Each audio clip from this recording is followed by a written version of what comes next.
Hello, friends. Are you ready to hear the rest of the tale? Then let us commence. Last time we checked in with our heroes, they had left the safe confines of the Gentle Snare. Well, relatively safe. The place is run by succubi and other demons after all, and ran into a contingent of Harmonium patrolling the streets of the Hive at night. Having to employ some stealthy moves, the heroes managed to avoid detection by the fascist thugs. It was out of character for the Harmonium to commit resources to the Hive, given they usually just treated the squalid ward like a lost cause full stop. Upon observation from nearby rooftops, Drogon and Varys noted that the Hardhead patrol had several odd-looking bashers, who seemed even more vacant than your usual Harmonium hardline recruit. Something definitely seemed off. Deciding it was a mystery not worth being thrown in the clink for or worse, the heroes gave it all the laugh and headed out, moving deeper into the slums of the Hive. Deciding to kill two harpies with one stone, Varys suggested they stay the night at the inn that their fixer, Figs, recommended for a job, to observe and report, but nothing happened across the street in the lonely candlelit room. That night, anyway. The next day, after some preparation, the heroes took a portal to the Mnemosyne Quarter, a part of Sigil that is believed, though not confirmed, to exist only in the dreams of an unknown god.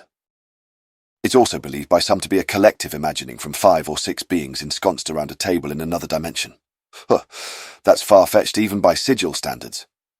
Anyway, the quarter was infinitely stranger than anyone could have predicted as, immediately upon arriving, the heroes encountered wide-ranging paranormal effects, such as the time of day being completely off, and spectral fires burning all across the horizon.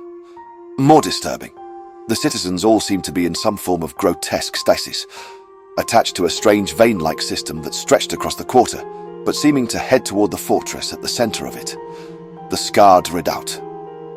Making speedy and steady progress through the ominous but seemingly empty streets, the heroes approached the grounds just around the redoubt. It was here the party had to battle a group of winged vampire brides who swooped down screaming and screeching from the skies and savagely tried to knock the adventurers into sinkholes filled with razorvine. The presence of these hideous undead abominations couldn't be a coincidence. Obviously, Unholy Rhina was behind them somehow, but to what end? Their terrifying attacks harried the adventurers around the gates for some time, with several points in the combat seeming as though the end was close for the strange friends. While coming out victorious in the end, Varys was knocked unconscious, and so was Minko, who, as before, switched into Brace the dragonborn sorcerer they had first met on the airship only a day or so ago. It was clear since that point that Minko, and now Brace, was able to communicate with Brace and now Minko as a voice in their collective head. Yes, that is a bit of an adjustment at first, certainly. After the battle, once everyone was set right and healed up somewhat, the heroes approached a point where the vampires had emerged at the gates of the grounds. From just beyond, they heard a voice say, "Hello? Is there someone out there?" It seemed that there was someone else out and about in the quarter that wasn't in stasis or an undead monster, and that someone had been hiding from the vampires. When the heroes assured the unsurprisingly shaken-sounding person that all was clear, they learned that they were in the presence of a celebrity. Emerging from around the corner came a wizard named Lysandra, a woman who was gaining notoriety and infamy in some quarters for cataloguing and disseminating information on the various gates and portals around Sigil. The wizard had encountered the same supernatural and undead issues when she had teleported into the quarter a few hours earlier. She had run afoul of the vampire brides, and had chosen to wait things out for a bit in the confines of a Leoman's tiny hut. As you do. That was where the heroes had found her. It turns out the Gateseeker, as Lysandra is sometimes known, was in the quarter on the trail of a mysterious woman who was allegedly destroying portals across Sigil. But more importantly, a mysterious woman who was planning to destroy the only portal out of the Mnemosyne Quarter. And she was going to do that imminently. Like, right now, basically. The heroes agreed to help Lysandra stop the enigmatic portal terrorist, and the powerful wizard prodigy, in turn, would help them find Unholy Rhina through and beyond what they all assumed would be a gauntlet of terrifying and deadly creatures. It's funny how it always seems to go that way, isn't it? Like, it's never just like, hey, the end of this important quest here lies just beyond this field of bunnies who love to be pet and then through the candy forest, and we're done when we meet with a magic giant dog who can talk and wants to be your best friend. Sad that it can't just be like that, innit? Moving with haste through the eerie grounds, the companions and Lysandra made their way to the sculpture gardens and soon encountered the portal saboteur, a strange Aasimar woman who showed signs of skill with both the arcane and more roguish arts. The heroes arrived just in time, interrupting the woman in the middle of placing strange wards around the gate, a portal high up at the top of a strange and surreal sculpture, and preparing to shut it down. Racing to the top of the sculpture, the heroes jumped into a quick combat with the Aasimar. It was apparent this was something she was not in the least bit happy about, and after Brace managed to inflict wounds to her face, she decided to flee to live and fight another day.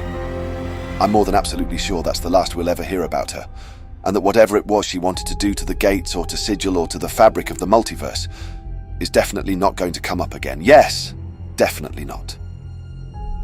Lysandra managed to collect some clues about the Aasimar's activities and motives, but analysis would have to wait, as there was that whole thing about stopping whatever was going on in the quarter that was causing it to be a living nightmare, and pretty much all of its citizens to be floating comatose bodies hanging from a disgusting alien vascular system. Heading back toward the Scarred Redoubt, the heroes and Lysandra faced off against several Yeth hounds and twig blights in the gardens as they battled into the fortress. Entering the building, the heroes encountered a chilling scene of more vascular and vein-like tendrils, as well as an odd assortment of what looked to be keepsakes and memories of Reiner, from a time before his undead turning, when he had a wife and a baby. Various clues pointed to Reiner being a happy lord who loved his family and subjects very much. The heroes also found several scrolls for healing spells, as well as one for Revivify. Definitely something that could come in handy later. I mean, I don't want to say anything against our heroes, but they were going to be facing down a vampire lord and, well, that seemed a little beyond them, you know? Feels like someone maybe should have warned them off the whole thing, right? Also, among the various clues and modest treasures, the heroes found a strange and seemingly empty glass scroll case. Lysandra pointed out that the case was enchanted with a form of arcane encryption that made its contents unavailable to anyone and all save those who possessed the key, usually a magic phrase, to unlock it. Resigning to learn more about the case when they weren't running under a suffocating time pressure, the party moved further into the fortress. After dealing with several more harrowing and hideous creatures, including a mimic disguised as a cabinet, classic, and a group of terrifying and psychopathically homicidal animated clockwork marionettes known as, carionettes, the heroes pushed on to the final encounter with Reiner. Reiner was a charismatic and powerful vampire who was sitting on his throne, daring the heroes to attack him in an almost suicidal fugue. They soon realized that Reiner's undead presence had corrupted the quarter's dreamscape and turned it into a nightmare. Specifically, the nightmare of Reiner's life after his wife's murder in a peasant revolt, orchestrated by a power-hungry conspiracy in the court that had led to his tragic and unfortunately successful experimentation with vampirism.